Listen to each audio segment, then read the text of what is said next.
Hello दोस्तों, कैसे हो आप सभी। आई होप सभी बढ़िया होंगे। हम हमारे लास्ट क्लास में परक्विजिट्स देख रहे थे और परक्विजिट्स में भी हमने इंटरेस्ट फ्री और कंसेशनल लोन के बारे में डिस्कशन किया था। हमने यहाँ तक डिस्कस किया था कि अगर इंटरेस्ट फ्री लोन 20,000 रुपीज़ तक मिलता है तो उस पर इंटरेस्ट जितना सेव किया वो टैक्सेबल नहीं होता। और 20,000 से ऊपर जितना भी लोन दिया, अगर 20,000 से ज़्यादा लोन दिया तो पूरे लोन पे जितना इंटरेस्ट सेव किया वो एम्प्लॉय की सैलरी में जुड़ेगा। अभी तक हमने ये देखा था यहाँ तक। अब हमारे नेक्स्ट जो परक्विजिट है जो टैक्स फ्री है, इस पे टैक्स नहीं लगता, वो है transfer without consideration to an employee of a movable asset other than computer, electronic item and car by the employer after using it for a period of 10 years और मोर। इसमें क्या है कि मान के चलो, देखो मैं आपको पहले एग्जाम्पल की तरफ समझाता हूँ इसको। एम्प्लॉयर के पास मान के चलो एक, कह सकते हैं कि कोई भी एक मूवेबल असेट लो आप। जैसे कि मान के चलो आपका कार को छोड़ के, इलेक्ट्रॉनिक आइटम को छोड़ के और आपका कंप्यूटर को छोड़ के, ठीक है। आपके पास और क्या हो सकता है इनके अलावा जो एम्प्लॉयर दे सकता है फ्री में। ओके, मान के चलो एम्प्लॉयर के पास जो है कोई ऑफिस में, कोई मान के चलो माइक्रोवेव अवन था, ठीक है। माइक्रोवेव अवन था। यहाँ पे इलेक्ट्रॉनिक आइटम्स की डेफिनेशन दी हुई है। इलेक्ट्रॉनिक आइटम में क्या क्या आएगा वो हम आगे देखेंगे। कंप्यूटर, इसके ऊपर पूरा बेसिकली पूरा परक्विजिट्स है जो आगे आने वाला है, ठीक है। अभी के लिए सिर्फ इतना समझ लीजिए कि कंप्यूटर को, इलेक्ट्रॉनिक आइटम और कार को छोड़ के एम्प्लॉयर अगर एम्प्लॉय को कोई भी एसेट देता है जो 10 साल से ज़्यादा एम्प्लॉयर यूज़ कर चुका है, 10 साल से ज़्यादा पुरानी है, 10 साल या उससे ज़्यादा पुरानी है, तो फिर उसकी कोई वैल्यू एम्प्लॉय की सैलरी में नहीं जुड़ेगी। मान के चलो मैं जैसे एग्जांपल दे रहा था, माइक्रोवेव अवन है। अगर माइक्रोवेव अवन एम्प्लॉयर अपने यहाँ 10 साल या उससे ज़्यादा यूज़ कर चुका है और वो एम्प्लॉय को देता है तो एम्प्लॉय के हाथ में कुछ भी टैक्सेबल नहीं होगा। वहीं अगर माइक्रोवेव ओवन अभी सिर्फ 5 या 4 साल के लिए ही एम्प्लॉयर ने यूज़ किया है, 10 साल से कम के लिए यूज़ किया है, तो उसकी वैल्यू निकलेगी कि कितनी वैल्यू एम्प्लॉय के हाथ में टैक्सेबल होगी। ये वैल्यू हमें निकालनी पड़ेगी, ठीक है। तो मेरे कहने का मतलब है कि एम्प्लॉयर ने अगर एम्प्लॉय को कोई चीज़ भी दे दी, कोई गिफ्ट, गिफ्ट तो नहीं कहेंगे इसे, कोई मूवेबल एसेट ट्रांसफर कर दी, जिससे एम्प्लॉयर कह सकते हैं कि एम्प्लॉयर अब बोर हो गया और एम्प्लॉयर ने अब एम्प्लॉय को दे दिया, तो जो भी एम्प्लॉयर ने एम्प्लॉय को दिया उसकी भी वैल्यू एम्प्लॉय की सैलरी में जुड़ेगी, ठीक है। वो हम निकालेंगे कैसे निकलेगा। उसके बाद है पीरियोडिक एंड जनरल, जो रिक्वायर है डिस्चार्ज ऑफ वर्क। ये बेसिक पॉइंट है, कोई पीरियोडिक और जनरल वगैरह कुछ दिए हैं एम्प्लॉयर ने तो ये एग्जाम्प्ट है, इसकी कोई वैल्यू नहीं जुड़ेगी। लीव ट्रेवल कंसेशन, ये इंपॉर्टेंट पॉइंट है और इसके ऊपर पूरा बड़ा कंसेप्ट है, हम करेंगे इसको कवर, लीव ट्रेवल कंसेशन को, ठीक है। हमारे पास, मैं देखता हूँ कि पहले इसके ऊपर अगर कोई हमें क्वेश्चन मिल जाए 10 years के ऊपर इंडिविजुअल, तो वो कर लेते हैं। पहले इस परक्विजिट को समझते हैं और उसके बाद मूव करेंगे हमारे मेडिकल बेनिफिट्स वाले परक्विजिट की तरफ।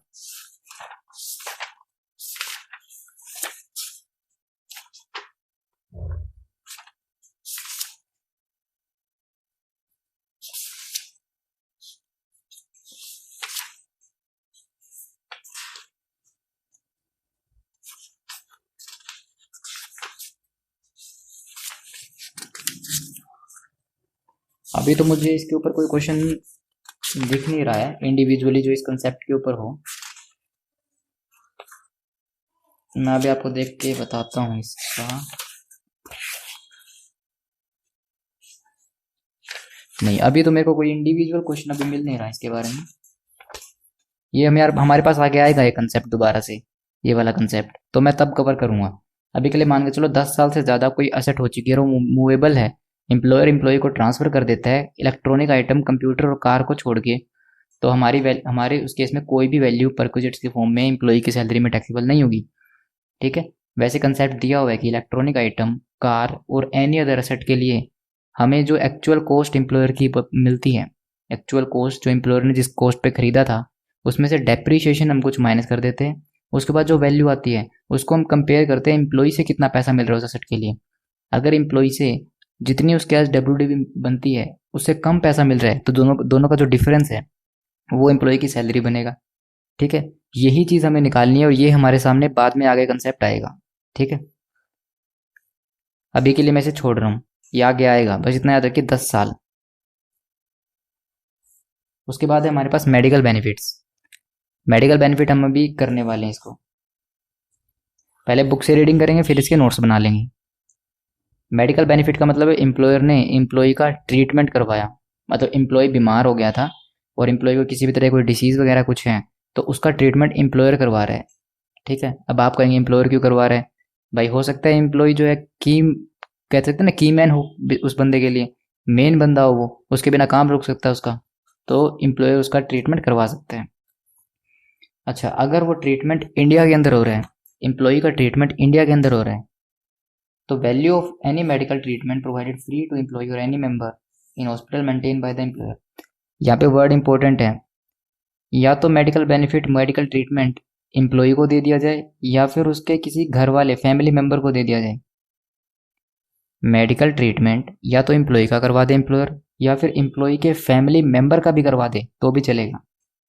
कोई भी हॉस्पिटल जो कि मेंटेन्ड बाय एम्प्लॉयर है, मतलब एम्प्लॉयर का खुद का हॉस्पिटल है, अगर एम्प्लॉयर का खुद का हॉस्पिटल है उसमें या तो एम्प्लॉय का ट्रीटमेंट करवा दे या फिर एम्प्लॉय के फैमिली मेंबर का ट्रीटमेंट भी करवा दे तो भी जो है एग्जेम्प्ट है, ये एग्जेम्प्ट है, इस केस में कोई वैल्यू नहीं जुड़ती है।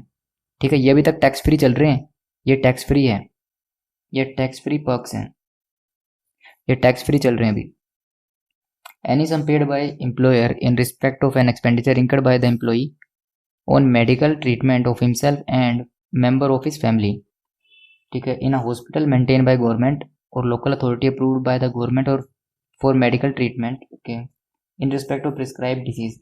देखिए, अगर एम्प्लॉयर एम्प्लॉई के कोई भी एक्सपेंडिचर इंकर किया एम्प्लॉय ने, मान के चलो देखो, अगर एम्प्लॉय ने पहले एम्प्लॉय ने अपनी जेब से किसी गवर्नमेंट हॉस्पिटल में, किसी गवर्नमेंट हॉस्पिटल में, सरकारी हॉस्पिटल में, या फिर कोई ऐसा हॉस्पिटल जो कि principal chief commissioner of income tax ने नोटिफाई किया है प्रिस्क्राइब डिसीज के लिए।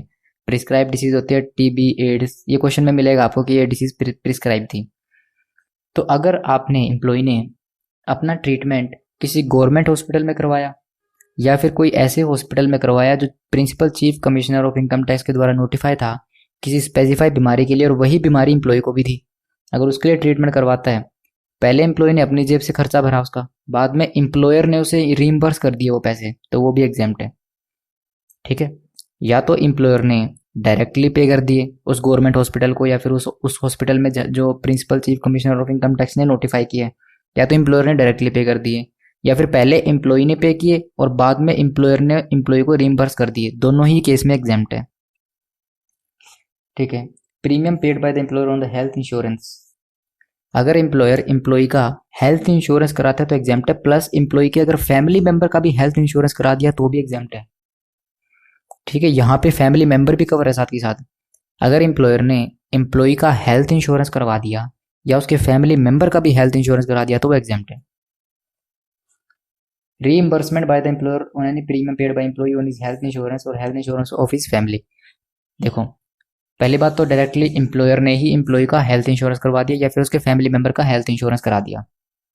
हमारे पास सेकंड केस बता रहा है कि अगर एम्प्लॉय ने पहले अपना हेल्थ इंश्योरेंस करवाया या अपने फैमिली मेंबर का हेल्थ इंश्योरेंस कराया, बाद में एम्प्लॉयर ने वो पैसा उसे रीइंबर्स कर दिया, मतलब पहले एम्प्लॉय की जेब से पैसा गया, उसने अपना हेल्थ इंश्योरेंस करवा लिया, बाद में एम्प्लॉयर ने वही पैसा एम्प्लॉय को वापस दे दिया कि ये लो, तुमने जो हेल्थ इंश्योरेंस करवाया है उसका पैसा हम दे रहे हैं तुम्हें, तो ये जो पैसा मिला ये एग्जेम्प्ट है।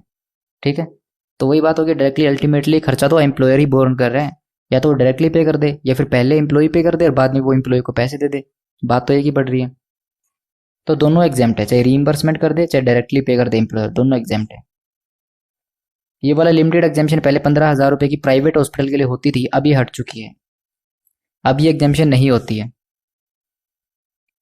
अगर मेडिकल ट्रीटमेंट इंडिया के बाहर करवाया, अगर पहले ये देख लो ये इंडिया में करवाया, तीन चीज याद रखना, अगर इंडिया में करवाया हॉस्पिटल एम्प्लॉयर का है एग्जेम्प्ट, सरकारी हॉस्पिटल है कुछ भी टैक्सेबल नहीं, या फिर कोई ऐसा हॉस्पिटल जो principal chief commissioner of income tax ने नोटिफाई किया स्पेसिफाइड डिजीज के लिए, एग्जेम्प्ट। बस ये तीन याद रखना, अगर ये तीन याद है आपको, इन तीनों में एग्जेम्पशन मिलती है, इसके अलावा कोई और हॉस्पिटल है तो वो टैक्सेबल होगा, उसमें कोई खर्चा हुआ तो। मेडिकल ट्रीटमेंट अगर आउटसाइड इंडिया करवा रहे हो, अगर एम्प्लॉयर ने इंकर किया कोई भी expenditure medical treatment of employee और any member of his family, फिर से मैं कह रहा हूँ मेंबर ऑफ हिज फैमिली भी इंक्लूड है, मतलब या तो एम्प्लॉयर का एम्प्लॉई का ट्रीटमेंट करवाया या फिर एम्प्लॉई के फैमिली मेंबर का, दोनों कवर है। To the extent permitted by the Reserve Bank of India. देखो, बाहर जाके हम अगर एम्प्लॉयर विदेश में एम्प्लॉई का ट्रीटमेंट करवा रहा है तो 3 खर्चे होंगे। एक तो बाहर जाने का खर्चा, जिसे हम बोलते हैं ट्रैवलिंग का खर्चा। एक होगा बाहर रहने का खर्चा, स्टेइंग का खर्चा। और एक होगा बाहर जाके ट्रीटमेंट कराने का खर्चा। ठीक है, सॉरी, इन तीनों के केस में अलग अलग वैल्यू निकलेगी। ये पहले वाला क्या बोल रहा है, ये बोल रहा है कि अगर एम्प्लॉयर ने एक्सपेंडिचर किया मेडिकल ट्रीटमेंट पे, मतलब इंडिया के बाहर खर्चा किया मेडिकल ट्रीटमेंट पे, तो वो कितना एग्जेम्प्ट होगा। तो यहाँ पे लिखा है जितना आरबीआई ने परमिट किया है ना उतना एग्जेम्प्ट हो जाएगा। ठीक है, मान के चलो एम्प्लॉयर ने एम्प्लॉई का बाहर विदेश में ट्रीटमेंट करवा दिया, 1,20,000 रुपये का बाहर डॉक्टर्स का खर्चा आया, लेकिन आरबीआई ने परमिट की हुई थी लिमिट कि भाई आप 1,00,000 रुपये तक ही खर्च सकते हो, इससे ज़्यादा नहीं। तो जो 1,00,000 के ऊपर 20,000 रुपये फालतू खर्चे हैं वो एम्प्लॉई की सैलरी में जुड़ जाएगा। उसके बाद है, if the employer incur any expenditure on travel and stay abroad of the patient employee और any family and one attendant. याद रखिएगा, अगर एम्प्लॉई बाहर जा रहा है अपना ट्रीटमेंट कराने के लिए तो अपने साथ एक ही अटेंडेंट को लेके जा सकता है, मतलब एक बंदा लेके जा सकता है जो उसका ध्यान रखेगा। अगर एक से ज़्यादा लेके गया तो एक बंदे के लिए तो ये एग्जाम्शन मिल जाएगी जो उसके साथ गया है, लेकिन जो दूसरा बंदा और बाकी उसके साथ गए हैं बाकी की ओर, उनको एग्जाम्शन नहीं मिलेगी। उनके ऊपर जो भी खर्चा आ रहा है वो एम्प्लॉई की सैलरी में जुड़ जाएगा। तो एम्प्लॉई जो है बाहर ट्रैवल के लिए जा रहा है और बाहर रहेगा, लेकिन अपने साथ सिर्फ एक ही अटेंडेंट को रख सकता है, एक ही बंदे को अपने साथ लेके जा सकते हैं। एक से ज़्यादा लेके जाएगा तो जितनों को लेके गया उनके ऊपर जो खर्चा आ रहा है वो एम्प्लॉई की सैलरी में जुड़ेगा, और एक अटेंडेंट तक ही उसको एग्जाम्शन का बेनिफिट मिलेगा। हु एक्कम्पनी द पेशेंट, जो पेशेंट को कंपनी देगा इन कनेक्शन विद सच ट्रीटमेंट के लिए, वो एग्जाम्प्ट होगा सब्जेक्ट टू कंडीशन।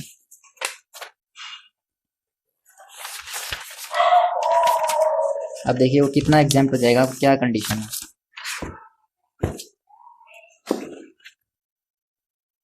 ओके,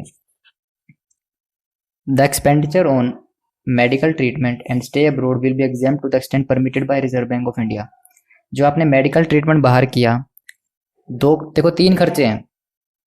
अगर आपने अपना मेडिकल ट्रीटमेंट करवाया, अगर आपने अपना मेडिकल ट्रीटमेंट करवाया तो आरबीआई बताएगा कितने तक करवा सकते हो।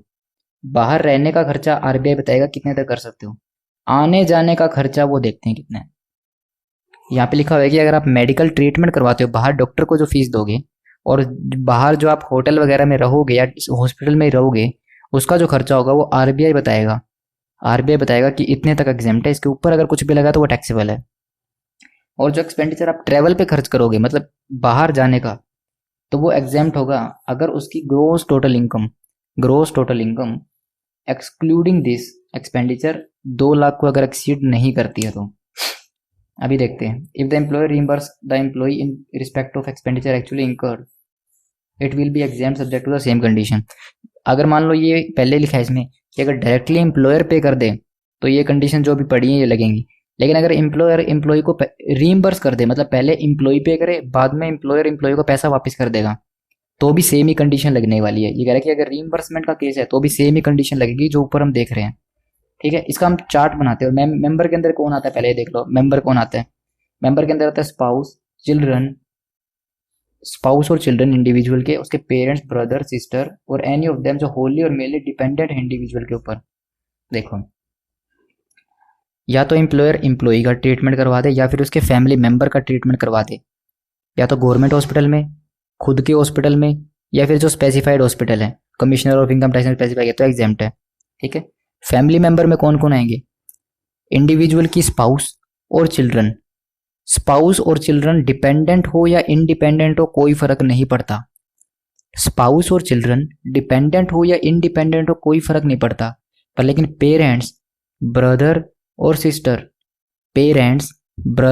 और सिस्टर वो उसके ऊपर होली और मेनली डिपेंडेंट होने चाहिए एम्प्लॉय के ऊपर। और अगर तब एम्प्लॉयर ने उनके ऊपर खर्चा किया तो एम्प्लॉय को एग्जेम्पशन मिलेगी। अगर वो पेरेंट, ब्रदर और सिस्टर एम्प्लॉय के ऊपर डिपेंडेंट नहीं है तो कोई एग्जेम्पशन नहीं मिलेगी। जितना खर्चा किया सारा सैलरी में जुड़ेगा। ठीक है, ये देखो इसका समरी भी दी हुई है एक। अगर हम इंडिया में ट्रीटमेंट करवाएं व इंडिया के बाहर जाकर ट्रीटमेंट करवाएं, हम इसका शॉर्ट में बनाते हैं। देखो,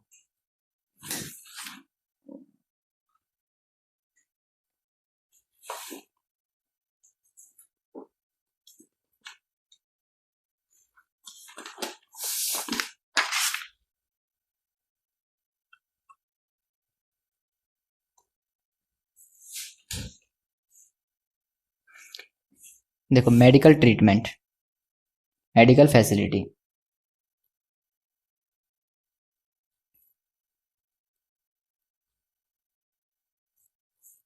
मेडिकल बेनिफिट्स इन इंडिया। अगर इंडिया में मेडिकल बेनिफिट दे रहे हैं एम्प्लॉयर, या फिर आउटसाइड इंडिया।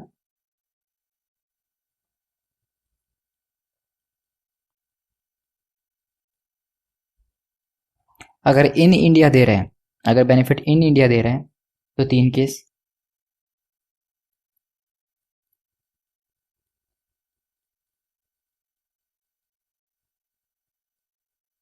एम्प्लॉयर का हॉस्पिटल,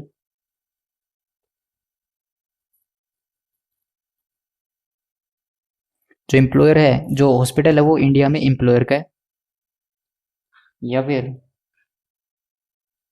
गवर्नमेंट हॉस्पिटल।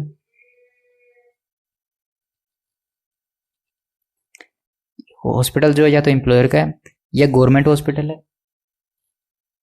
या फिर हम कह सकते हैं कि वो स्पेसिफाइड हॉस्पिटल है, specified hospital by chief commissioner of income tax, CCIT, specified hospital by chief commissioner of income tax.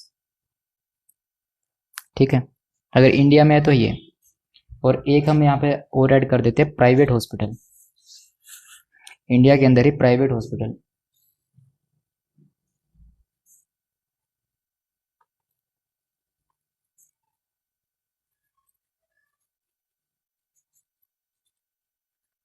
अब देखो, अगर इंडिया में अंदर मेडिकल बेनिफिट मिलता है इंडिया के अंदर और प्राइवेट हॉस्पिटल में, तो ये होगा टैक्सेबल। एम्प्लॉयर के हॉस्पिटल में मिलता है तो एग्जाम, गवर्नमेंट हॉस्पिटल में मिलता है तो भी एग्जाम, और अगर स्पेसिफाइड हॉस्पिटल में मिलता है तो एग्जाम। ठीक है, अगर प्राइवेट हॉस्पिटल में इंडिया में ट्रीटमेंट करवाया तो टैक्सेबल, एम्प्लॉयर का खुद का हॉस्पिटल है तो एग्जाम्ड, गवर्नमेंट हॉस्पिटल एग्जाम्ड, और स्पेसिफाइड हॉस्पिटल है तो एग्जाम्ड। पहले यहाँ पे 15,000 रुपये की लिमिट होती थी कि अगर 15,000 रुपये तक का ट्रीटमेंट करवाया है प्राइवेट हॉस्पिटल में तो एग्जाम्ड है, अब वो 15,000 की लिमिट हट चुकी है, अब नहीं है वो। Okay, outside India, outside India में 3 खर्चे हो सकते हैं। आउटसाइड इंडिया में लिखेंगे हम पेशेंट, पेशेंट मतलब employee plus 1 attendant, 1 attendant. Employee अपने साथ एक ही बंदे को लेके जा सकता है, या तो अपने स्पाउस को ले जाए, किसी को भी ले जाए, एक बंदे को लेके जा सकते हैं। अगर एक से ज़्यादा लेके गया तो जो एक पहला कोई भी एक बंदे के लिए वो एग्जामेशन ले सकता है किसी भी एक के लिए, और बाकी के ऊपर जितना खर्चा हो रहा है वो एम्प्लॉय की सैलरी में जुड़ेगा। सिर्फ एक बंदे को अपने साथ लेके जा सकते हैं। अच्छा, आउटसाइड इंडिया है तो हमारे पास 3 खर्चे होंगे। पहला खर्चा हम कह सकते हैं ट्रीटमेंट का खर्चा,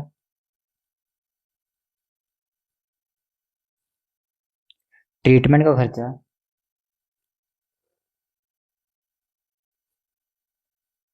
ट्रैवल का खर्चा,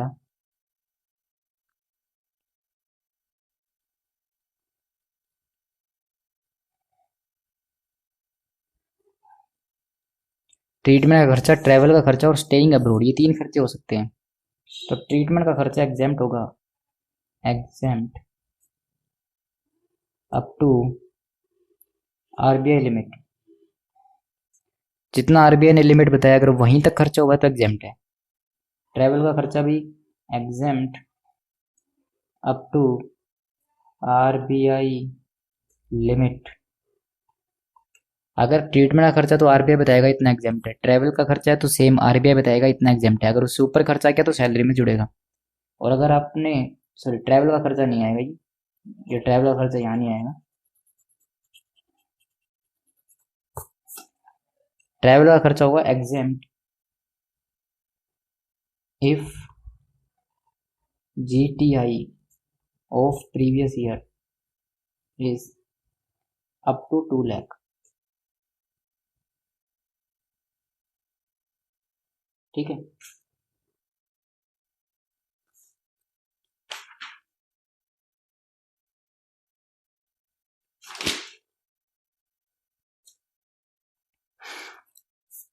ट्रैवल का खर्चा एग्जाम्प्ट होगा अगर GTI प्रीवियस ईयर के 2 लाख रुपीज तक है। ठीक है, और स्टेइंग अब्रोड का एग्जाम्प्ट होगा एग्जाम्प्ट अप टू RBI की लिमिट। RBI लिमिट बताएगा कि इतना एग्जाम्प्ट होगा। ठीक है, बाहर रहने का खर्चा। तो ये हमारा पूरा मेडिकल बेनिफिट है। इसके ऊपर क्वेश्चन देखेंगे अभी।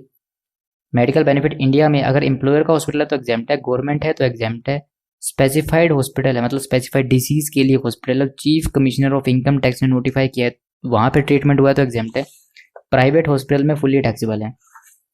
और अगर आउटसाइड इंडिया है, पेशेंट है, एम्प्लॉई और अपने साथ 1 अटेंडेंट को लेके जा सकता है, ट्रीटमेंट का खर्चा है तो RBI बताएगा कितना एग्जाम्प्ट है, स्टेइंग अब्रोड का खर्चा है तो RBI बताएगा कितना एग्जाम्प्ट है, ट्रैवलिंग का खर्चा है एग्जाम्प्ट होगा अगर तुम्हारी GTI 2 लाख रुपए को एक्सीड नहीं करती। ठीक है, इसमें एक प्लस पॉइंट या फिर मैं कह सकता हूँ आपको एक बोनस पॉइंट सुनो। पहले ये दोनों कैलकुलेट करना हमेशा क्वेश्चन में, कभी भी क्वेश्चन में दिया हो तो पहले ट्रीटमेंट और स्टेइंग अब्रोड ये कैलकुलेट करना, ये बाद में कैलकुलेट करना। जब ये दोनों निकल जाए ना तो ये दोनों की टोटल भी 2 लाख में कंसीडर होगी। मान के चलो यहाँ पे लिमिट थी कि आप 1 लाख तक खर्चा कर सकते हो और आपने 1.5 लाख खर्चा कर दिया तो 50,000 रुपये आपने एक्सेस खर्चा कर दिया तो यहाँ पे 50,000 एम्प्लॉय की सैलरी में जुड़ेगा। और मान के चलो यहाँ भी 1.5 लाख के लिमिट 1 लाख की लिमिट थी, आपने 1.5 कर दिया तो यहाँ भी 50,000 रुपये सैलरी में जुड़ेगा, आपने 50,000 एक्सेस कर दिया। ठीक है, दोनों जगह आपने 50,000 रुपये एक्सेस कर दिया जितना RBI ने लिमिट बताया था। तो जब आप ये 2 लाख की लिमिट निकालोगे तो उसमें ये दोनों 50-50 भी जोड़ोगे।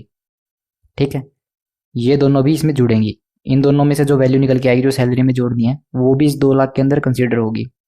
ठीक है, आप इसे नोट कीजिए एक बार।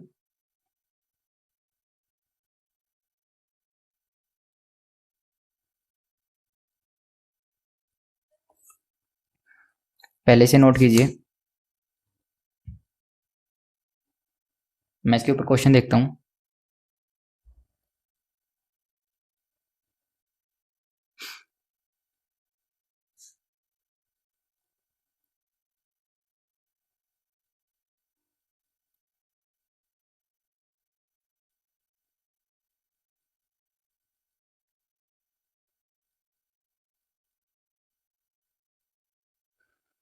ठीक है, इसके ऊपर क्वेश्चन करते हैं अभी।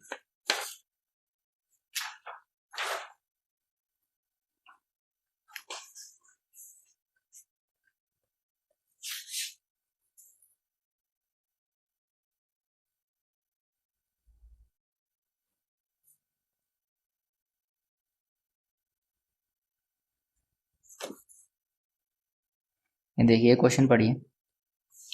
From the following information find out the gross income from salary of mister Ram. आपको निकालना है कि ग्रोस इनकम कितनी आएगी। देखो पहले हमारे पास निकलती है ग्रोस इनकम, उसमें से हम लेस करते हैं सेक्शन 16 की डिडक्शन, फिर हमारे पास आती है नेट इनकम। अभी हमने 16 की डिडक्शन वैसे भी नहीं की है और इसने हमसे मांगी भी ग्रोस है, इसका मतलब डिडक्शन से पहले। ठीक है, उसकी ग्रोस जो एनुअल सैलरी है जो बेसिक वगैरह बनती है वो 1,95,000 की है।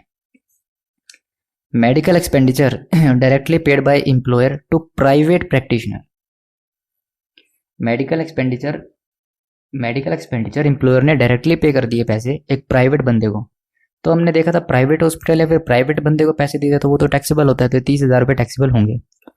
Medical expenditure directly paid by the employer to the hospital approved by the chief commissioner of income tax. अगर मेडिकल एक्सपेंडिचर किया है एम्प्लॉयर ने ऐसे हॉस्पिटल में जो अप्रूव है chief commissioner of income tax तो ये एग्जाम्प्ट है। हमने देखा था एग्जाम्प्ट है, गवर्नमेंट हो, एम्प्लॉयर का खुद का हॉस्पिटल हो या फिर chief commissioner of income tax के द्वारा नोटिफाई हो तो एग्जाम्प्ट है, ये एग्जाम्प्ट हो जाएगा, ये नहीं जुड़ेगा सैलरी में। Reimbursement of medical expenses incurred by the employee in a hospital approved by chief commissioner. मतलब पहले एम्प्लॉई ने खर्चा किया ऐसे हॉस्पिटल में जो कि अप्रूव्ड है चीफ कमिश्नर के द्वारा, और बाद में एम्प्लॉयर ने उसे रीइंबर्स कर दिया, ये भी एग्जाम्प्ट है। चाहे एम्प्लॉयर डायरेक्टली पे कर दे या फिर एम्प्लॉय को रीइंबर्स कर दे, दोनों ही केस में एग्जाम्प्ट है। ठीक है, रीइंबर्समेंट भी एग्जाम्प्ट है। हॉस्पिटल नोटिफाई है चीफ कमिश्नर के द्वारा, एग्जाम्प्ट है। एक्सपेंडिचर ऑन ट्रैवलिंग अब्रोड, ये है ट्रैवलिंग का खर्चा, इंक्लूडिंग दैट ऑफ अटेंडेंट, इसके अंदर अटेंडेंट का भी खर्चा इंक्लूड है, मतलब एक ही अटेंडेंट होगा, अगर अटेंडेंट के बारे में नहीं बताया तो एक ही है। बोर्न बाय द एम्प्लॉयर, जो एम्प्लॉयर ने बियर किया है, ठीक है, अब्रोड में जाके करवाया है। तो ट्रैवलिंग अब्रोड, ट्रैवलिंग का खर्चा में क्या था हमारे पास, ट्रैवलिंग का खर्चा था, अगर आपकी जीटीआई 2 लाख रुपए को एक्सीड नहीं करती तो नहीं जुड़ेगा, अगर एक्सीड करती है तो जुड़ेगा। ट्रैवलिंग में था। और एक्सपेंडिचर और स्टेइंग अब्रोड में आरबीआई बताता था। Okay, expenditure incurred on stay and treatment abroad borne by employer, जो बाहर आपने रहने का और ट्रीटमेंट का जो खर्चा हुआ वो था 150, और इसमें से आरबीआई ने सिर्फ 1 लाख ही परमिट किया, इसका मतलब 50,000 रुपये सैलरी में जुड़ेगा। The employer reimburse the medical expenses incurred by the employee on treatment of his grandfather, important है, एम्प्लॉयर ने रीइंबर्स कर दिया मेडिकल एक्सपेंसेस जो इंकर्ड किए एम्प्लॉय ने, ठीक है, मतलब एम्प्लॉय ने अपने दादाजी के ऊपर ट्रीटमेंट का खर्चा किया, बाद में एम्प्लॉयर ने एम्प्लॉय को वो पैसा वापस कर दिया, और दादाजी एम्प्लॉयर के ऊपर एम्प्लॉय के ऊपर डिपेंडेंट है। तो क्या ग्रैंडफादर फैमिली की डेफिनेशन में आते हैं? क्या पढ़ा था हमने, इंडिविजुअल की स्पाउस और वाइफ, सॉरी स्पाउस और चिल्ड्रन, स्पाउस और चिल्ड्रन डिपेंडेंट हो या इंडिपेंडेंट हो, उसके ऊपर नॉन डिपेंडेंट हो, कोई फर्क नहीं पड़ता, उनके लिए बेनिफिट था। पेरेंट्स ब्रदर और सिस्टर, पेरेंट्स ब्रदर और सिस्टर में बेनिफिट तभी था जब वो उसके ऊपर होली और मेनली डिपेंडेंट थे एम्प्लॉय के ऊपर। ये डिपेंडेंट तो है पर ये ग्रैंड फादर है, ये पेरेंट्स में कवर नहीं होंगे, तो इनके ऊपर जो खर्चा किया उसका बेनिफिट नहीं मिलेगा, ये सैलरी में जुड़ेगा एम्प्लॉय की। Expenses on cancer, cancer prescribe है, ट्रीटमेंट ऑफ हिज डॉटर, उसकी डॉटर पे किया, at Tata Memorial Hospital Mumbai में, जो कि अप्रूव है chief commissioner of income tax के द्वारा, और उसे एम्प्लॉयर ने पे किया 1 लाख रुपए। तो एक बात बताओ, chief commissioner of income tax के द्वारा अप्रूव हॉस्पिटल है, एग्जाम्प्ट है, और ट्रीटमेंट किसका हो रहा है, डॉटर का, और डॉटर फैमिली मेंबर में कवर होती है, तो इसका मतलब ये खर्चा एग्जाम्प्ट है। ठीक है, अब हमें निकालनी है इसकी ग्रॉस सैलरी इस इंफॉर्मेशन को यूज करते हुए। तो क्या क्या जुड़ेगा सैलरी में, 1,95,000 आएगा, 30,000 आएगा, ये वाला एग्जाम्प्ट है, ये वाला एग्जाम्प्ट हो जाएगा, इसमें से 50, इसमें से कितना जुड़ेगा आपका, इसमें ट्रैवलिंग में अगर मान लो जीटीआई 2 लाख को एक्सीड करती है, करती है 195 30 और इन्हीं को जोड़ देंगे, 2 लाख से ज़्यादा तो यही हो रहा है, 2 लाख से ज़्यादा तो यही हो रहा है, तो 2 लाख से ज़्यादा है, तो ये जुड़ेगा। कौन सा वाला था, ये वाला 1 लाख रुपए जुड़ेगा, यहाँ से इन दोनों का डिफरेंस 50 जुड़ेगा, और ये 2,000 रुपये जुड़ेगा, तो हमारे पास निकलेगी ग्रोस सैलरी, और ये 1 लाख एग्जाम्प्ट हो जाएगा। ठीक है, अभी निकालते हैं।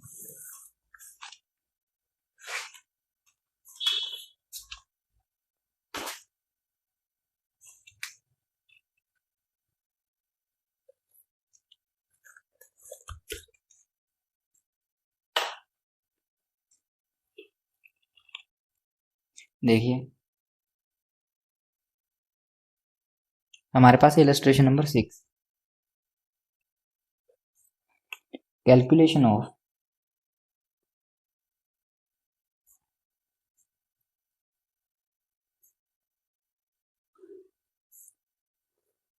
Calculation of gross salary, particulars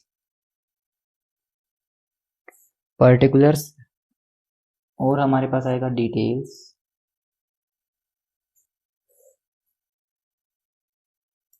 and amount.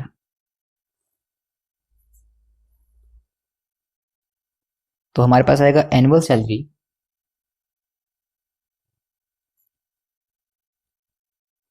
Annual salary question में दी है 1,95,000, 1,95,000। उसके बाद आएगा medical expenditure, medical expenditure paid by employer,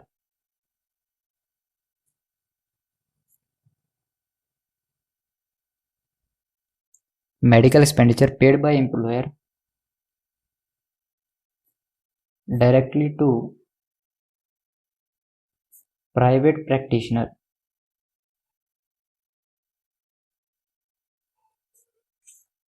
ये टैक्सेबल होएगा 30,000 रुपये।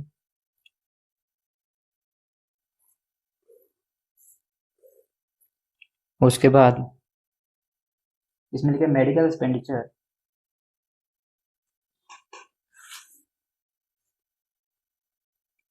ये 30,000 हमने टैक्सेबल कर दिया। थर्ड पॉइंट है medical expenditure directly paid by employer to the hospital approved by chief commissioner of income tax.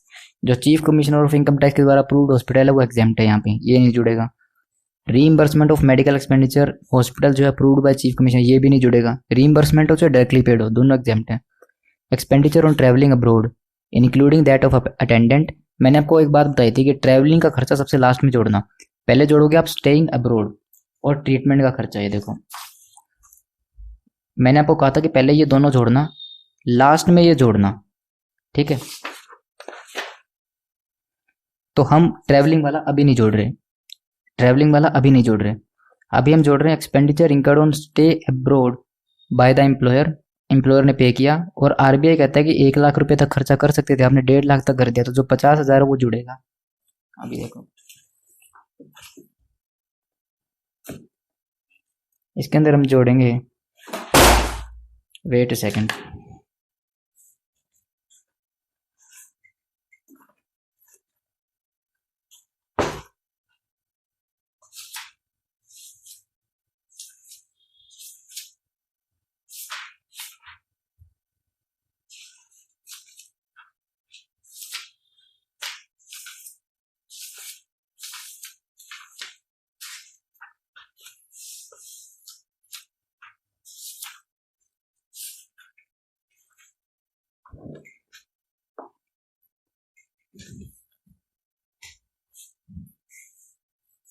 हाँ जी, हम यहाँ जोड़ रहे थे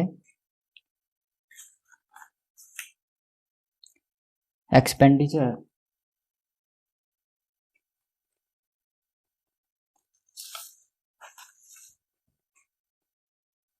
expenditure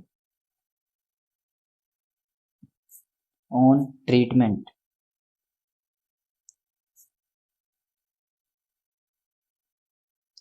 expenditure on treatment abroad and staying abroad.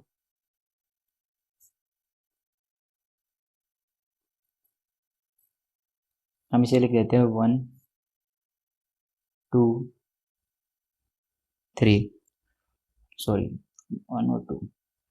Expenditure on treatment abroad and staying abroad, बाहर रहने का और बाहर के ट्रीटमेंट पे टोटल खर्चा कितना हुआ, 1.5 लाख रुपए। इसमें से लेस करेंगे, एग्जाम्प्ट कितना है,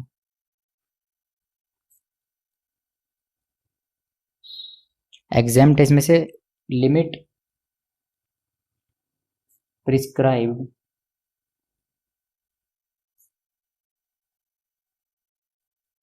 लिमिट प्रिस्क्राइब है आरबीआई, आरबीआई ने 1 लाख की लिमिट प्रिस्क्राइब किया,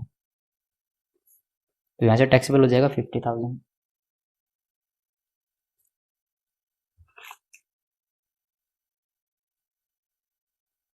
थर्ड नंबर पे हमारे पास आएगा ट्रैवलिंग एक्सपेंडिचर,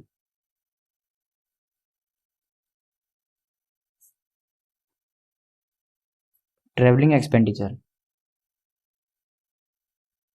since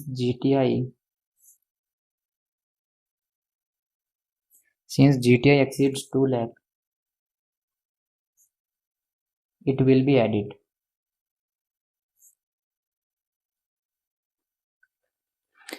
ये देखो ऊपर वाले इनका कैलकुलेट करेंगे तो ये 2 लाख से ज़्यादा ही आ रही है, इसका मतलब उसकी जीटीआई 2 लाख से ज़्यादा ही जाने वाली है। अगर जीटीआई 2 लाख से ज़्यादा जाने वाली है तो जितना भी खर्चा किया ट्रैवलिंग पे वो जुड़ जाएगा।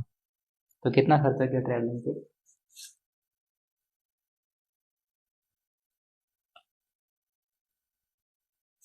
1 लाख रुपए का, तो हम यहाँ जोड़ देंगे 1 lakh rupees.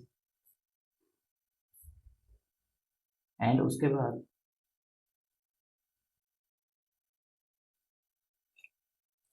Reimbursement,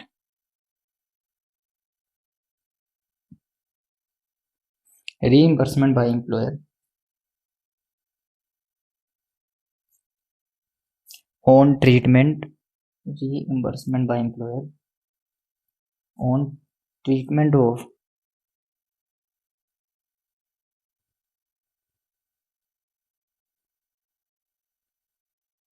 employee's grandfather। Employee के ग्रैंडफादर के ट्रीटमेंट पे एम्प्लॉयर ने खर्चा किया, ये एग्जाम्प्ट नहीं होगा क्योंकि ग्रैंडफादर जो है आपके फैमिली की डेफिनेशन में नहीं आते, तो टैक्सेबल होगा जितना भी खर्चा किया ग्रैंडफादर पे। 2000 रुपया खर्चा किया, 2000 पे जुड़ेगा। And then reimbursement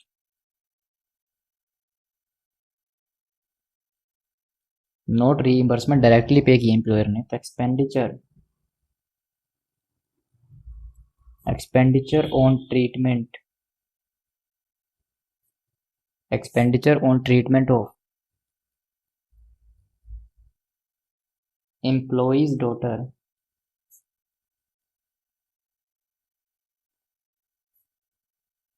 in approved hospital में ट्रीटमेंट पे खर्चा किया एम्प्लॉय की डॉटर के ऊपर एम्प्लॉयर ने, तो ये हो जाएगा एग्जाम्प्ट, क्योंकि ये डॉटर जो है वो फैमिली के डेफिनेशन में आती है, तो एम्प्लॉयर या तो एम्प्लॉय के ऊपर कर दे या उसके फैमिली मेंबर के ऊपर कर दे तो एग्जाम्प्ट होता है। तो अब ये निकल के आएगी ग्रॉस सैलरी, और फिर इसमें से कुछ डिडक्शंस मिल जाएंगी सेक्शन 16 की, और वो निकल के आएगी नेट सैलरी। ठीक है, कितनी आएगी हमारे पास ग्रॉस सैलरी?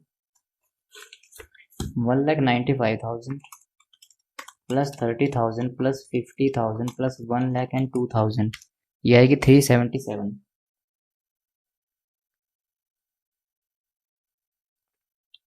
ठीक है, ये हमारा कंसेप्ट था मेडिकल बेनिफिट का। ठीक है, इस डायग्राम को दिमाग में बिठा लो, अगर ये डायग्राम दिमाग में है तो आराम से सोल्व कर सकते हो कोई भी क्वेश्चन हो, ये डायग्राम दिमाग में बिठा लो बस। ठीक है, हम हमारे नेक्स्ट परक्विजिट की तरफ मूव करेंगे अब।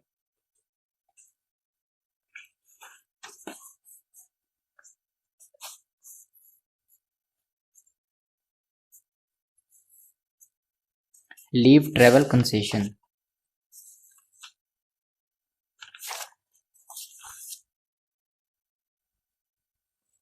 अब हम देखने वाले लीव ट्रेवल कंसेशन।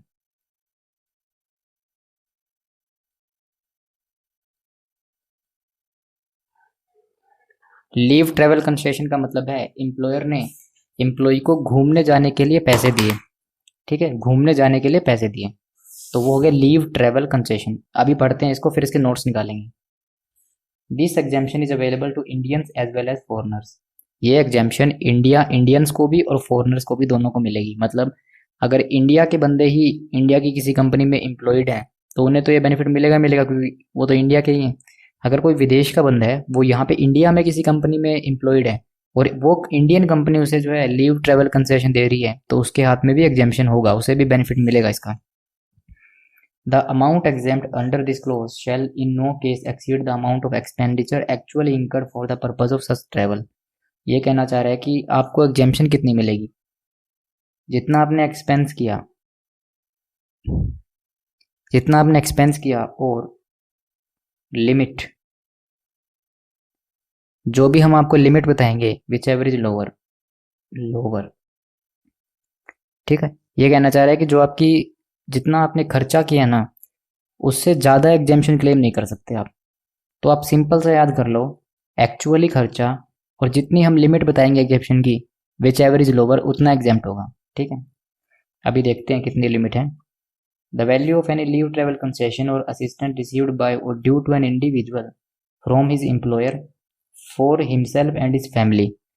खुद के लिए भी मिल रहा है उसे लीव ट्रेवल कंसेशन और फैमिली के लिए भी। अब आप खुद सोचो, अकेला जाके क्या करेगा, छुट्टी मनाने जा रहा है, अकेला क्या करेगा, फैमिली को तो लेके जाएगा, तो फैमिली को भी एग्जाम्पशन दी। In connection with his proceedings on leave to any place in India is exempt. इसमें क्या है कि लीव ट्रेवल कंसेशन तो दे रहे हैं पर घूमना सिर्फ इंडिया में है, इंडिया के बाहर मत चले जाना घूमने। अगर इंडिया के बाहर चले गए तो एग्जाम्पशन नहीं मिलेगा, इंडिया में ही घूमना है। एंड फ्रॉम हिज एम्प्लॉयर और former employer for himself and his family in connection with his proceeding to any place in India after retirement from service और after the termination of service is exempt. अगर मान के चलो आपको service के दौरान ही लीव ट्रैवल कंसेशन मिल जाए, सर्विस के दौरान ही एम्प्लॉयर ने कह दिया कि आप घूमने जाओ, वो एग्जेम्प्ट है। लिमिट बताएंगे कितनी। अगर आपने रिटायरमेंट ले ली, अगर अब आप रिटायर हो गए, रिटायरमेंट के बाद भी अगर आपको एम्प्लॉयर से कुछ पैसा मिलता है घूमने जाने का, उसको भी ये बेनिफिट मिलेगा। अगर आपने जॉब छोड़ दी, आप टर्मिनेशन लेटर लेके आ चुके हैं, आपकी नौकरी चली गई वहां से, और फिर अगर नौकरी जाने के बाद आपका पुराने वाला एम्प्लॉयर, मतलब जहाँ पे अभी काम कर रहे थे, उस एम्प्लॉयर से भी अगर आपको कुछ लीव ट्रैवल कंसेशन मिलता है कि जाओ भी घूम घूम के आओ, उस पर भी एग्जेम्पशन मिलेगी। ठीक है, तो या तो सर्विस के दौरान मिल जाए एलटीसी तो एग्जेम्पशन मिल जाएगी, सर्विस करने के बाद भी अगर मिलता है तो भी एग्जेम्पशन मिल जाएगी, रिटायरमेंट के बाद भी अगर एलटीसी मिलता है तो भी एग्जेम्पशन मिल जाएगी। ठीक है, फैमिली मीन्स, अब बताओ फैमिली में किस किस को लेके जा सकता है? खुद तो जा सकता है, ठीक है, खुद तो जाएगा ही, अपने साथ फैमिली मेंबर को भी लेके जा सकता है, स्पाउस लेके जा सकता है, चिल्ड्रन को लेके जा सकता है, पेरेंट्स को लेके जा सकता है, ब्रदर और सिस्टर को ले सकता है अगर वो उसके ऊपर डिपेंडेंट है। फैमिली की डेफिनेशन हर जगह है सैलरी में, उसको ध्यान से रखना। कहीं कहीं पे फैमिली का मतलब कुछ है, कहीं पे कुछ है। तो लीव ट्रैवल कंसेशन के लिए फैमिली का मतलब है या तो आप खुद जाओ, अपने साथ लेके जाओगे आप, या तो स्पाउस को। ठीक है, स्पाउस को लेके जा सकते हो आप, अपने बच्चों को लेके जा सकते हो, प्लस एंड प्लस इंडिविजुअल अपने स्पाउस को लेके जा सकता है और चिल्ड्रन को लेके जा सकता है, कोई रिस्ट्रिक्शन नहीं है। चिल्ड्रन में रिस्ट्रिक्शन है कि कितने बच्चे हो सकते हैं, वो देखेंगे अभी। ठीक है, खुद जाएगा, स्पाउस को लेके जाएगा, चिल्ड्रन को लेके जाएगा, प्लस प्लस अगर पेरेंट्स, ब्रदर और सिस्टर, सिर्फ पेरेंट्स, ग्रैंड पेरेंट्स नहीं है, पेरेंट्स, ब्रदर्स और सिस्टर, उनको भी अपने साथ लेके जा सकता है अगर वो एम्प्लॉय के ऊपर डिपेंडेंट है पूरी तरीके से। ठीक है,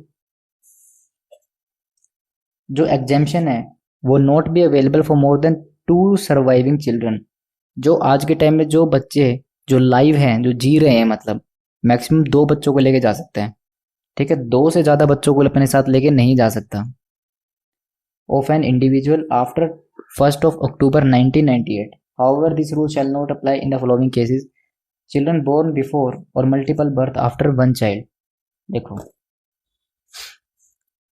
मेरी बात ध्यान से सुनना। अब खुद जाएगा, खुद जाएगा, स्पाउस को लेके जा सकता है, 2 बच्चों को लेके जा सकता है, मैक्सिमम 2 बच्चों को, पेरेंट्स जा सकते हैं, ब्रदर और सिस्टर जा सकते हैं अगर एम्प्लॉय के ऊपर डिपेंडेंट है,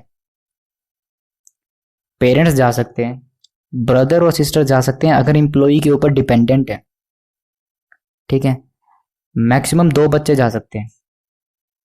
अब इन 2 बच्चों में देखो, अगर किसी बच्चे का जन्म 1 अक्टूबर 1998 के बाद है तो 2 ही बच्चे जा सकते हैं। ठीक है, अगर बच्चों का जन्म 1 अक्टूबर 1998 के बाद है तो 2 ही बच्चे एम्प्लॉय के साथ जा सकते हैं। पर लेकिन अगर 1 अक्टूबर 1998 से पहले के बच्चों का जन्म है तो कितने भी बच्चे हो सकते हैं, कितने भी साथ लेके जा सकते हैं। 1 अक्टूबर 1998 को याद कर लो। अगर 1 अक्टूबर 1998 के बाद बच्चों का जन्म होता है तो मैक्सिमम 2 बच्चे। अगर 1 अक्टूबर 1998 के पहले बच्चों का जन्म हुआ था तो कितने भी बच्चे हो सकते हैं, सभी को लेके जा सकते हैं। ठीक है, और अगर मल्टीपल बर्थ है, मतलब पहले एक बच्चा, उसके बाद अगर मल्टीपल बर्थ हो जाते हैं, ठीक है, ट्विंस हो जाते हैं, ठीक है, तो इन केस में वो उन तीनों को ही लेके जा सकता है। पहले बार में जो बच्चा हुआ, सेकंड बार में तो ये थोड़ा ना पता था ट्विन हो जाएंगे, हमें ये थोड़ा ना पता था कि ट्विंस ही होने वाले हैं। ठीक है, पहला जो बच्चा है उसमें आप जो है कोई रिस्ट्रिक्शन नहीं, उसे लेके जा सकते हो। पर लेकिन अगर जो मल्टीपल बर्थ होते हैं, ठीक है, मल्टीपल बर्थ में, पर लेकिन शर्त ये है कि मल्टीपल बर्थ जो है वो फर्स्ट चाइल्ड के बाद हो। फर्स्ट चाइल्ड के बाद अगर मल्टीपल बर्थ होते हैं तो उन दोनों को लेके जा सकते हो जो ट्विंस होंगे। पर लेकिन अगर पहले ट्विंस हो रहे हैं, पहले 2 बच्चे हैं, लेकिन नेक्स्ट टाइम सिंगल बच्चा है, तो फिर उस केस में आपको जो तीनों का बेनिफिट ना मिलके स्टार्टिंग के 2 बच्चों का ही बेनिफिट मिलेगा। ठीक है, अब देखिए यहाँ पे लिखा है multiple birth after one child, एक बच्चे के बाद अगर मल्टीपल बर्थ होते हैं, ठीक है, तो वो दोनों बच्चे एक ही बच्चा काउंट किया जाएगा बाद में, जो भी ट्विंस होंगे। ट्विंस बाद में होनी चाहिए, अगर ट्विंस पहले हैं तो फिर वो दोनों ही बच्चे माने जाएंगे, उसके बाद कोई है तो उसका एग्जाम्शन नहीं मिलेगा, ठीक है। ट्विंस बाद में होने चाहिए। द एग्जाम्शन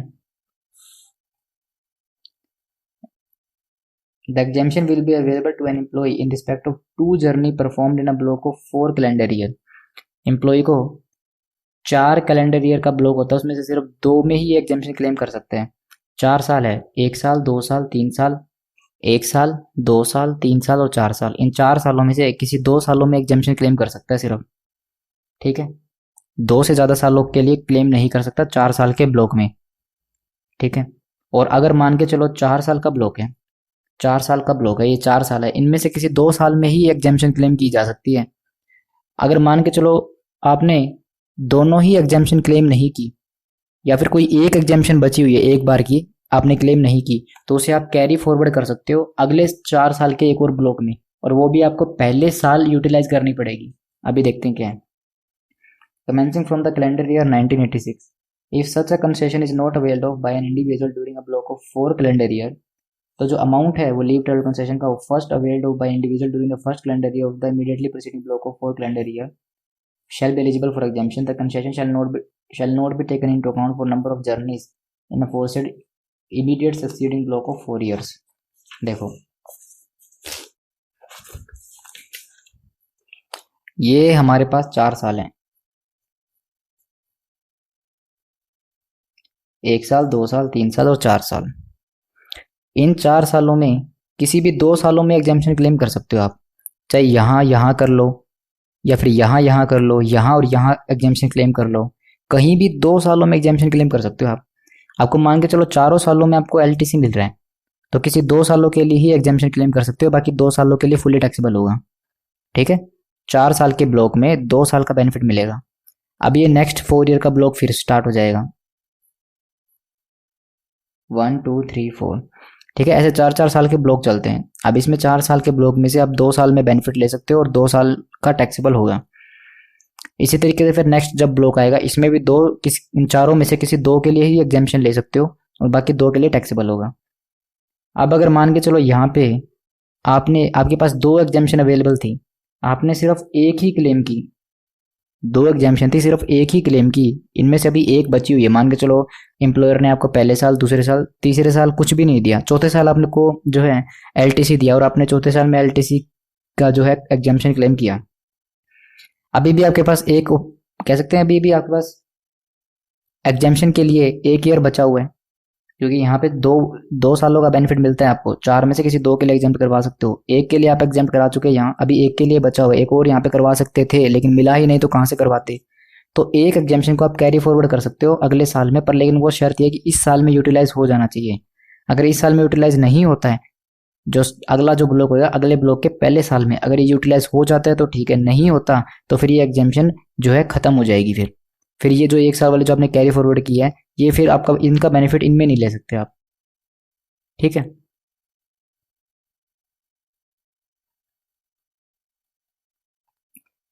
जो ये कैरी करोगे ये पहले साल में यहाँ पे यूटिलाइज हो जानी चाहिए। अगर ये कैरी की हुई यहाँ पे यूटिलाइज नहीं होगी, फिर आप इसको यहाँ और यहाँ यूटिलाइज नहीं कर सकते, ठीक है। इसका मतलब मैं यहाँ कह सकता हूँ कि यहाँ पे 2 एग्जाम्शन इस ब्लॉक में जो बेसिक मिलती है वो तो मिलेगी, प्लस एक एग्जाम्शन जो है वो यहाँ से कैरी फॉरवर्ड हो जाएगी, तो यहाँ पे 3 एग्जाम्शन मिलेंगी टोटल, और 3 में से भी जो कैरी फॉरवर्ड हुई है वो पहले ब्लॉक में यूटिलाइज हो जानी चाहिए। अगर ये पहले इसमें ईयर्स में यूटिलाइज नहीं होगी पहले ईयर में, तो फिर ये खत्म हो जाएगी, और इन बाकी बचे हुए 3 सालों के लिए 2 ही एप्लीकेबल होगी। फिर इनमें से किसी 2 के लिए एग्जाम्शन ले सकते हो। और अगर आपने प्रीवियस ईयर में ये दोनों ही यूटिलाइज कर ली, मान लो एक यहाँ पे मिला था और एक बार यहाँ पे बेनिफिट ले लिया, तो फिर आप कुछ भी कैरी नहीं करोगे, क्योंकि 2 बेनिफिट मिलते हैं, दोनों क्लेम कर चुके हो आप, ठीक है। 4 साल के ब्लॉक में 2 साल में किसी भी 2 साल में बेनिफिट ले सकते हो। अगर आप 2 में से कोई एक का बेनिफिट नहीं ले पाए या फिर दोनों का ही बेनिफिट नहीं ले पाए, तो एक को आप कैरी फॉरवर्ड कर सकते हो नेक्स्ट ब्लॉक में, और जब नेक्स्ट ब्लॉक में कैरी करोगे तो वो जो नेक्स्ट ब्लॉक का पहला साल आएगा उसी में यूटिलाइज हो जाना चाहिए वो जो एग्जाम्शन है। मतलब इस साल आप पहले साल में घूमने जाओगे, अगर यहाँ पे घूमने नहीं गए तो वो खत्म हो जाएगी जो एग्जाम्शन आपने कैरी फॉरवर्ड की है, और जो नॉर्मल 2 वाली पड़ी थी वो पड़ी रहेगी। अब बाकी इन तीनों के लिए आप कोई भी 2 सालों में क्लेम कर सकते हो, अगर आपको एलटीसी मिलता है, ठीक है। और एक बात और, अगर आपको एलटीसी मिल रहा है लेकिन आप घूमने नहीं जा रहे हो, अगर आपको एलटीसी मिल रहा है आप घूमने नहीं जा रहे हो, तो फिर कुछ भी एग्जामिशन नहीं मिलेगा, पूरा टैक्सेबल होगा। देखो,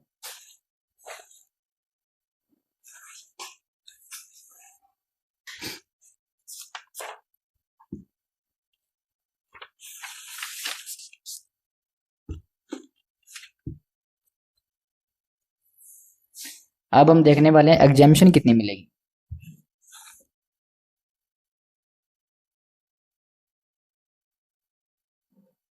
अब हम देखेंगे एग्जामिशन कितनी मिलने वाली है।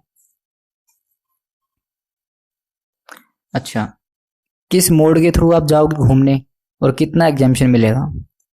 अगर आप एयर के थ्रू जाते हो, अगर आप एयरप्लेन से जाते हो घूमने, और याद रखना सिर्फ टिकट का खर्चा एग्जाम्प्ट है, बाहर रहने का खर्चा, बाहर ये सब एम्प्लॉय उठाएगा, एम्प्लॉयर इसके लिए नहीं हाँ भरता है। एम्प्लॉयर सिर्फ और सिर्फ जो टिकट का खर्चा है, आने जाने का खर्चा, सिर्फ वही देता है और वही एग्जाम्प्ट होता है।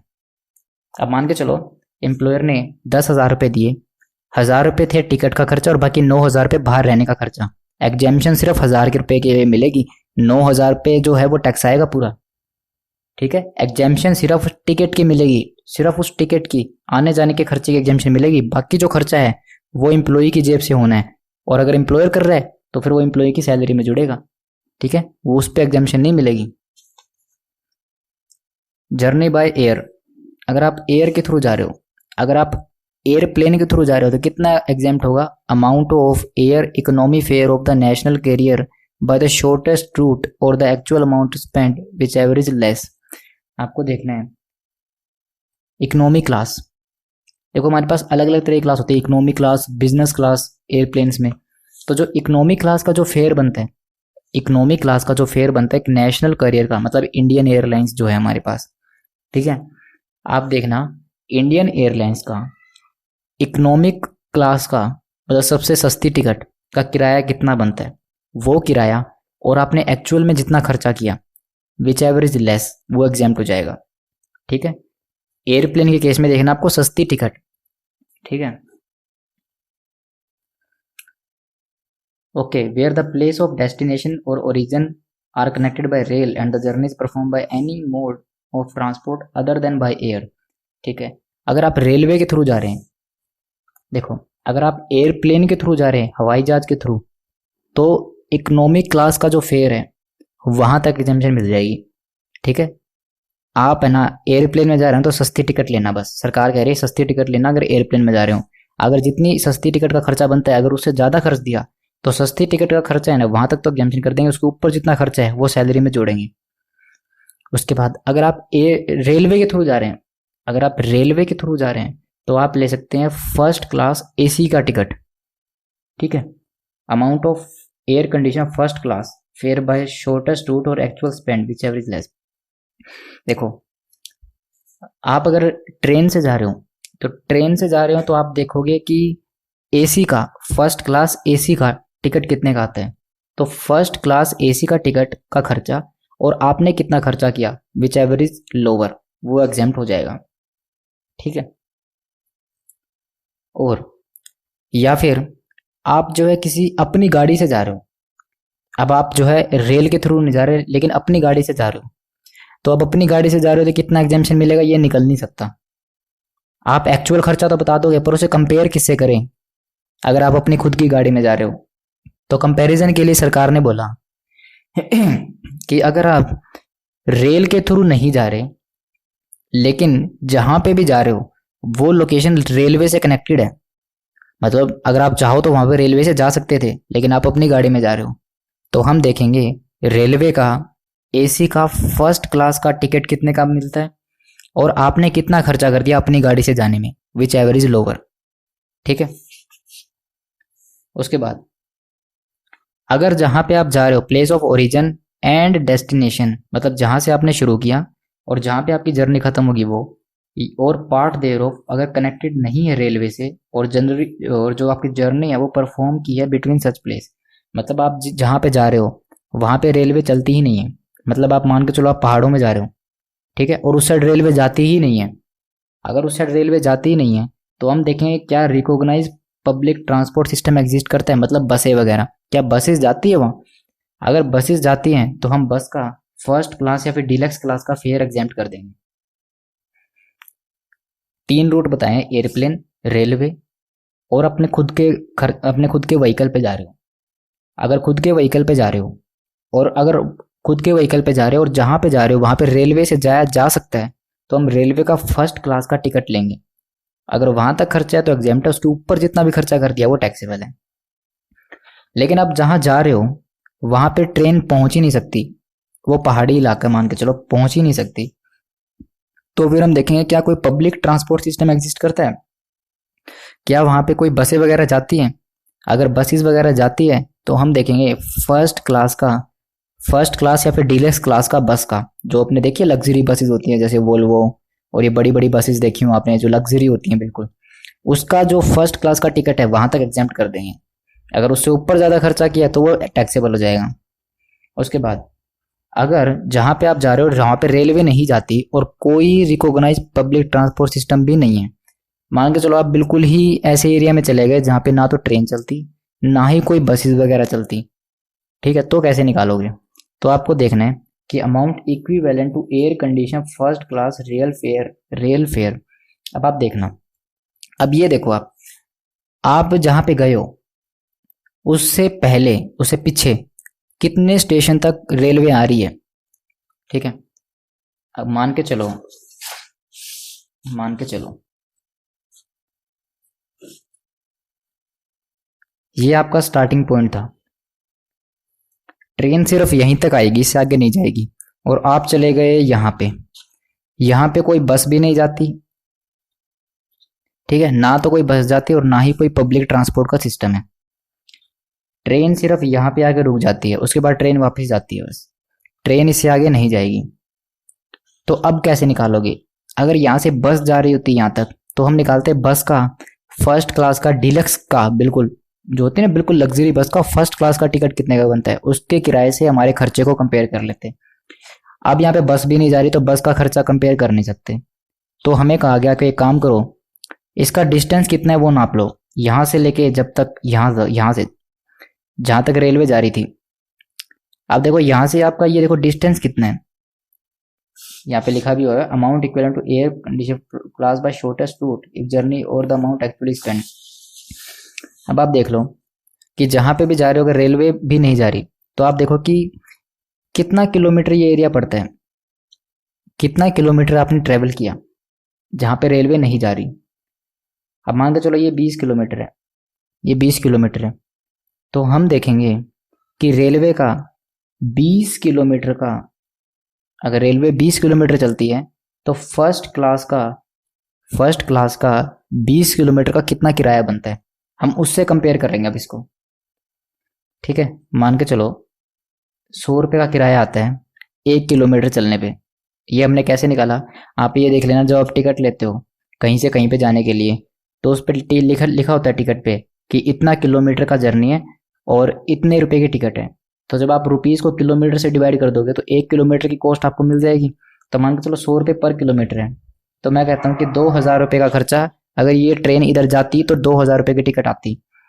ये हमने नोशनल बेसिस पे निकाला, मानना है हमने, मानना बेसिस पर, तो 2000 रुपये और एक्चुअल खर्चा विच एवर इज लोअर वो एग्जाम्प्ट कर देंगे हम, ठीक है। बस यही है इसमें लीव ट्रैवल कंसेशन में।